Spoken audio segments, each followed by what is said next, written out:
세월이 흐를수록 노인이 되지 말고 어른이 되어야 합니다. 가는 세월 그 누구가 막을 수가 있나요? 흘러가는 시냇물을 막을 수가 있나요? 유명한 노래 가사입니다. 속절없이 흘러가는 시간을 조금이라도 늦춰보고 싶은 인간의 안타까움이 담겨진 노래라는 생각이 듭니다. 시간의 흐름을 막을 수는 없지요. 행여 막을 수 있다 한들 그 시간을 막아보아야 무슨 의미가 있을까 하는 생각이 듭니다.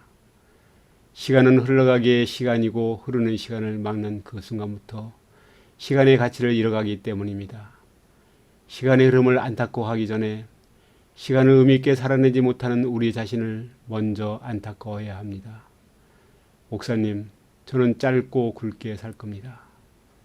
어느 청년과 긴 시간을 상담하며 상담의 끝에 들은 말입니다.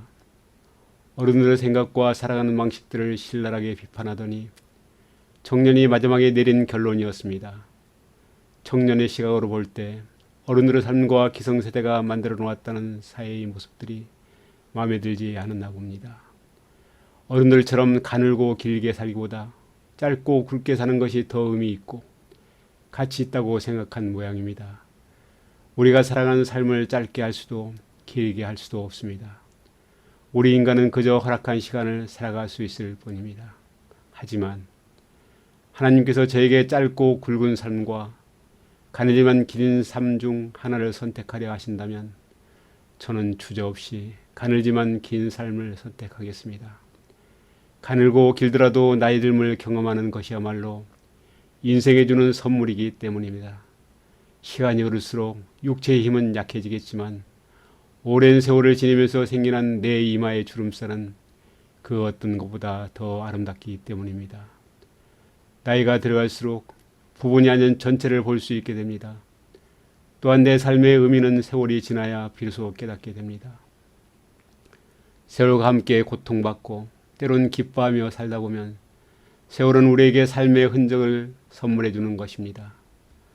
짧고 굵게 사는 것도 의미가 있겠지만 삶의 진정한 의미는 세월의 흔적을 통해 깨닫게 되는 것입니다. 아이와 어른의 차이는 시간을 대하는 태도에 있습니다. 아이는 시간에 빨리 가기를 바랍니다.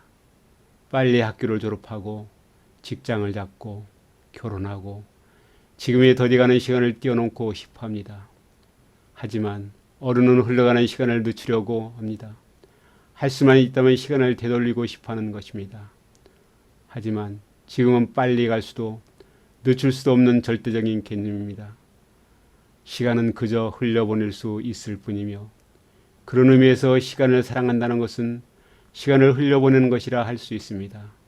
사랑이란 가둬두는 것이 아니라 흘려보내는 것이기 때문입니다.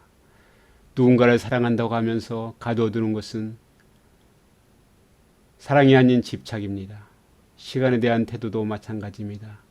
시간을 모으려 하거나 가둬두는 것은 시간에 대한 사랑이 아닙니다. 진정 시간의 가치를 안타까워한다면, 지나간 시간을 후회한다면 현재 가는 세월 막으려 하기보다 그저 흘려보낼 수 있어야 합니다. 다만 어떻게 흘려보내는가가 중요합니다. 시간의 흐름에 맞춰 우리의 존재 또한 성숙해져 가야만 한다는 것입니다. 세월이 흐를수록 노인이 아닌 어른이 되어야 합니다. 젊은 시절은 자기 잘난 맛에 산다고 하지요. 세월이 흘러 어른이 되고 나면 자기 못난 맛에 사는 것이 아닐까 합니다. 거울에 비친 내 모습이 초라해 보일지 몰라도 돌이켜보니 잘 살아오지는 못했지만 올바로 살아왔노라고 자신한다면 그 세월의 흔적을 다음 세대들에게 당당하게 물려줄 수 있다면 당신은 노인이 아닌 어른입니다. 우종범 목사.